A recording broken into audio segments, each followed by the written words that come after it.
Hello, welcome to E-Class. I'm going to do some work here for you, and so you need to take notes and work along with me. This is about the distributive property. That's a good title for your notes. Don't forget your date.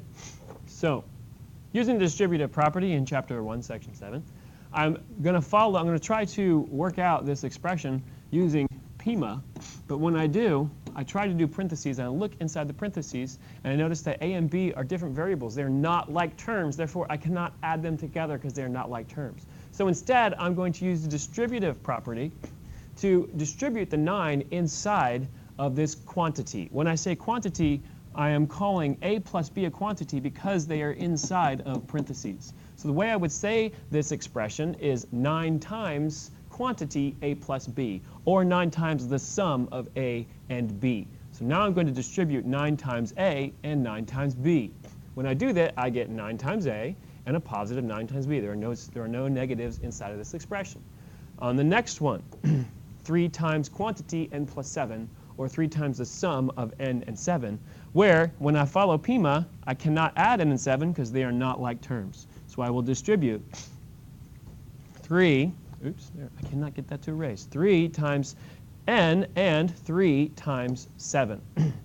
What that looks like, 3 times n is 3n, 3 times 7. They're both positive. So I continue to do that. 3 times 7 is 21. There is my algebraic expression. But they're not like terms, so I leave it like that. Moving on, I look at the negative A times quantity, B minus 8. I distribute negative A times B and negative A times negative 8. This is what it looks like. Negative A times B plus negative A times negative 8. The negative A times B is going to be negative because only one of them is negative.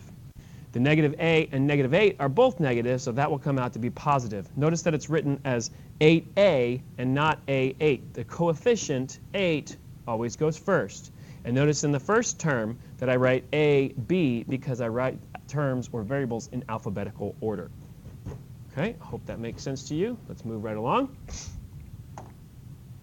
In this example, x plus 5 are not like terms. So I have to distribute x times x and x times 5. When I do that, you get x times x plus 5 times x, or 5x. Now, x times x can be rewritten as x squared plus 5x. And those are not like terms, even though they both have x. One of them is x to the second power, and the other is x to the first power, so they're not like terms. And it stays like that.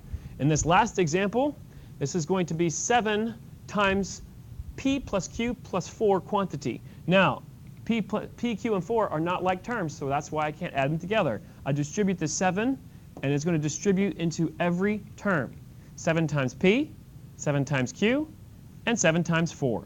And then when I clean it up, 7p plus 7q plus 28. And none of those are like terms, so I leave it that way. That's done. Let's look at a more complicated example. In this example, I have a portion of it that needs to be distributed, and a portion of it that is not even related to the distributive property at all. So I'm going to distribute this negative 3 inside of the parentheses, since I cannot add together x and y. They're not like terms. So I get negative 3 times x plus, parentheses, negative 3 times y. And then the rest of it is just along for the ride, because nothing was to be done there. If I notice that 5x and negative 3x are like terms, I can combine those, and I get 2x. But the 3y, the negative 3y, is not similar to any other term. Neither is the negative 9, so those stay the same, and I just bring those down. There is my finished algebraic expression. I can't reduce it anymore. So for homework, I want you to work on this expression. I want you to reduce this algebra expression using like terms and using distributive property. Last example I'm going to show you is a little bit more difficult. This is 5n minus, that's a minus, negative 3n plus 6 times quantity n minus 4. So when I rewrite this, it's 5n plus negative 1 times negative 3n, because I'm getting rid of that subtraction and making it addition. Also, it's going to be 6 times the quantity is going to distribute into both of those terms. So working on just the first part, negative 1 times negative 3n is going to be a positive 3n. So I get 5n plus 3n. And on the second part, you're going to have 6 times n, so you get 6n. And you're going to have 6 times 4, and that's 6 times 4.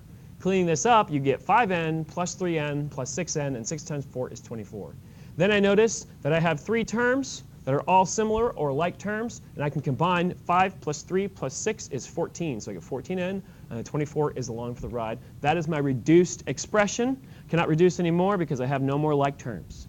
Last thing, this problem is for you to do as homework. This is your homework problem. Bring it in, do it in your journal. Bring your journal in with your notes into classroom to check. You might remember that the negative out front is actually -1 that's going to be distributed into the parentheses, and that might help you complete this problem. See you in class.